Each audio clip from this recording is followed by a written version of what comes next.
2025 के श्राद्ध पक्ष चालू हो चुके हैं। श्राद्ध पक्ष में पिंडदान, तर्पण और ब्राह्मण भोजन कर्म किया जाता है, लेकिन कुछ लोग किसी कारणवश ऐसा नहीं कर पा रहे हैं तो उन्हें पितृपक्ष में पंचबली कर्म जरूर करना चाहिए।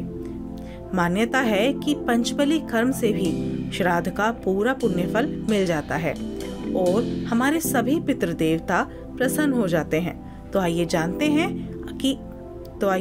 हैं कि आखिर क्या है पंचबली और क्यों करना चाहिए ये कर्म।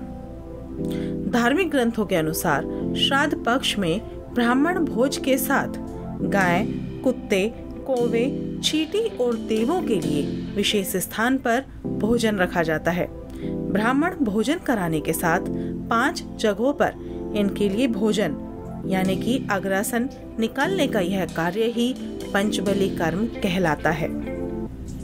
आइए जानते हैं सभी बलि के बारे में, बलि अर्थात सभी पंचकर्म के बारे में कि ये पंचबली क्या है। सबसे पहले आती है गोबलि।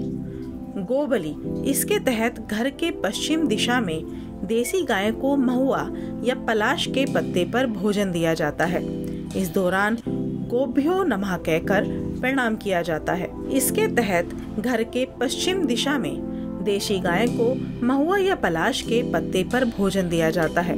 इस दौरान गोभ्यो नमः कहकर प्रणाम किया जाता है। श्वान बलि इसके अनुसार पत्ते पर कुत्ते के लिए भोजन निकाला जाता है और उसे भोजन कराया जाता है।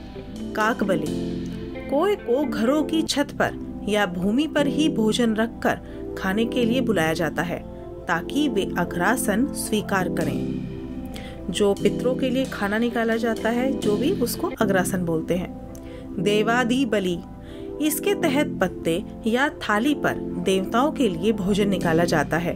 बाद में इसे घर से बाहर कर दिया जाता है ताकि इसे पक्षी, चींटी आदि खा सकें।